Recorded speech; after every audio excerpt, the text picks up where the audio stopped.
All right, PA football news. We're here with someone really special today. My old high school line coach. Probably one of the greatest humans I know. Oh, jeez.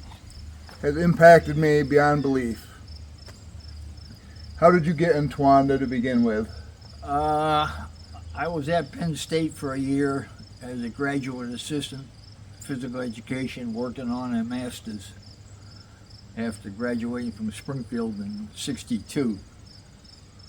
And in the spring of '63, checking the bulletin board in Rec Hall, job openings, see one for Towanda. Found out where it was, never heard of it before. So myself and another guy took a ride up here at a night when we were having interviews, and lo and behold, out of a clear blue sky, 3 days later, I got a job offer from Towanda. And evaluating the situation, I took it, and I've been here ever since. I had a good job, worked with good people. Wayne Burfield and Jack Fox were the coaches at the time, and I was hired as a phys ed teacher and assistant JV coach. When you came to Towanda, did you have any plans of staying, or were you just going to use it as a stepping stone moving forward? No, I didn't have any plans. People obviously think that you're probably going to be around here for a year or two and then move on. In fact, the administrator asked me if I was going to be leaving, and I said, I haven't made any plans yet. I'm still staying, except I bumped into somebody you were just talking to, and my wife, Jeannie, is the reason I'm still here. It's funny how that works. Yeah, funny. She was teaching biology in high school, and never had any desire to move back to Massachusetts. Every time we went back there, it kind of becomes obvious why. Too many people up there, overpopulated, and when I go back to New England, I usually go up in Maine, New Hampshire, in that area, come across through the Adirondacks and come home. Now, when you were a little kid growing up, what town did you grow up in up there? I was born in Fitchburg, Massachusetts, and lived there for about 8, 9 years. And my father took a job in Ayer, A-Y-E-R, and I graduated from high school in Ayer in 1958.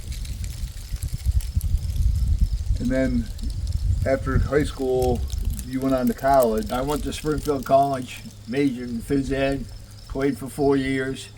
Had a good time, played baseball for 1 year, and the other years I was working part-time.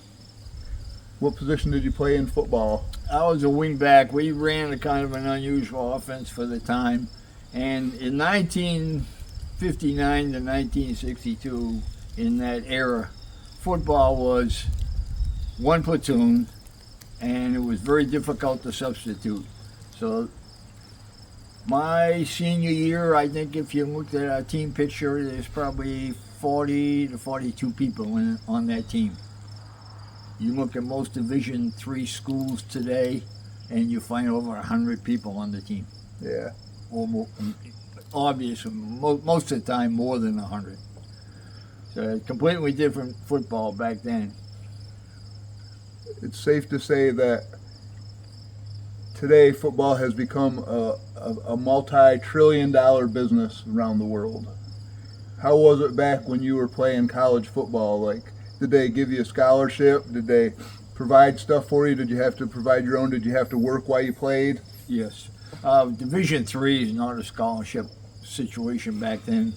It still isn't today, but it was just difficult. It was because of the substitution rule that once you substituted a person, he couldn't come out until the end of that half, and it just handicapped the coaches. That rule changed, I believe, 4 or 5 years after that, in the late '60s or mid '60s. It changed, and when Division III became unlimited substitution like it is today. So the game became much better. When you played up there, do you still have friends that you communicate with that you played college football with? I never see any, but once in a great while I bumped into them. When I was coaching, I used to bump into them at clinics, but being down here now, I almost never bump into anybody. How would you say football has changed your life? Well, I started playing freshman year in high school, and I had two other brothers come along behind me, and they all played 4 years also. So it was something we did. It was just part of our lives, and never any regret having played. My other brothers were actually, they were probably participated on maybe a little bit higher level than I did. I played from 1954 to 1958, and my youngest brother played his last game in 1963. So we were playing, there was one of us playing for at least 9 or 10 years. Wow. Back when you played college football, did you have face masks? Yes. First face mask was my sophomore year. I actually played my freshman year at first without one. In college? No, in high school. In high school. And then after that. Yes, in college with Riddell helmets, and they all, face mask was automatic. It was just a double bar.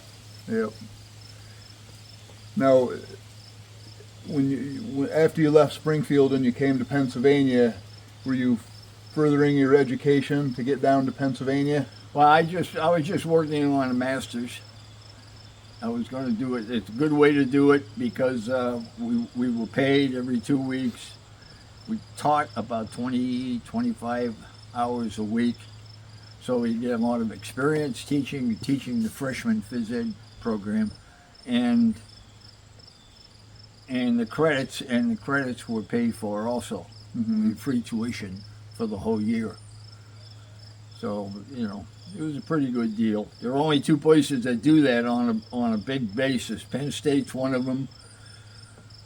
Champaign-Urbana, Illinois is the other one, University of Illinois. Now, when you were playing college football, did you have any intuition that you wanted to coach? Probably because I knew I was going to be teaching phys ed, and I looked for a job that would involve coaching, and Towanda had it.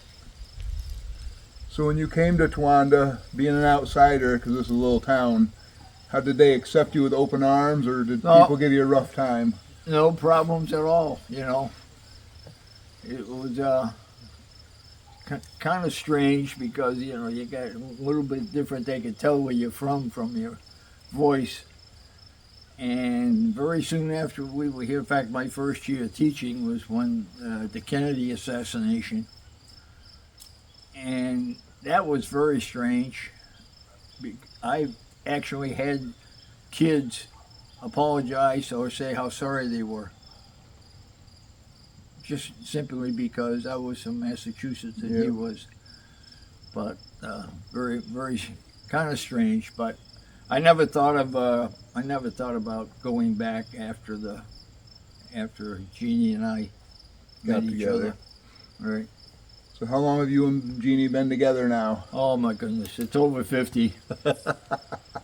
You quit counting after 50? Yeah, it's 55, something like that. 55. How old are you today? I'm 85. 85. Wow, that's incredible. You're probably one of the greatest in shape guys at 85 I've ever seen in my life. I don't know about that. I used to run a lot. I've run on several marathons and stuff, but I haven't since I had a right knee replaced and a half a knee on the left side. So that kind of killed the running. And you're a big canoe guy. Do you still canoe quite a bit? We canoe a little bit. We didn't do too much this year because Jeannie had a knee replacement. But up until this year, we did do quite a bit. I used to do a lot of whitewater with a lot of different people traveling everywhere, but haven't done as much recently. Now, you're 85 years old. How has, like, from 75 to 85, how has canoeing became more difficult, do you think, or don't you notice any different? No, actually it becomes easier. The equipment, canoes are very sleek now. They're not as heavy as they used to be, and it's actually easier. Most of the canoeing I did was whitewater, and that's a different kind of boat. And when Jeannie and I canoe, I did a lot of trips with my daughter, camping trips, and on the river and on the West Branch, and that was just, it's relatively easy, and it doesn't get more difficult. It becomes easier as you go. How, can you explain to them the difference between kayaking and canoeing? We don't talk about kayaking. Kayaking is for kayakers. Canoeing is for people that can handle it. That's all there is to that. One time I came up and I said, "Hey, you still kayaking?" And he goes, "Hey, Bennett, I ain't a kayaker, I'm a canoer." Yeah, kayaking's a little bit different. It's extreme. I was just watching a video on television of a couple kayakers jumping on a stream out of Asheville, North Carolina, that was extremely high. And a lot of people use the expression that you usually don't put a boat on water you couldn't swim through. And these guys never could swim through that water, but they were on it with a boat. Wow. Unbelievable. It's crazy some of the stuff that they do today. They were crazy, all right. When you coached football through the years, what was your first year coaching here in Towanda? 63. 63. And Wayne Burfield was the head coach. Wayne was a Penn Stater, played for Penn State, and also played for the University of Miami. But I coached JV for 5 or 6 years. Actually enjoyed coaching JV. It's a lot of fun, but I got called up to coach on the varsity one year because they needed another person, and never got back down to JVs. So I coached, and then Coach Young came here in 1960, and that kind of cemented it right there. I stayed with him all the way up. Now, were you and Jack great friends off the field as well as you were on the field? Yeah, well, Jack Fox and me, we got along good. Easy guy to coach with. When I first met Jack, when I listened to him on the field, he kind of reminded me of some of the coaches I had at Springfield, and worked out good through the years, I think. Yeah. What year did Jack Young come along? 70.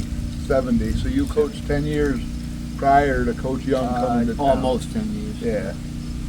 So when Jack Young came along, how was the change from Jack Fox to Jack Young? Well, Jack and I both made the adjustment Yeah. to Coach Young. Yep. That was, that's all there was to it.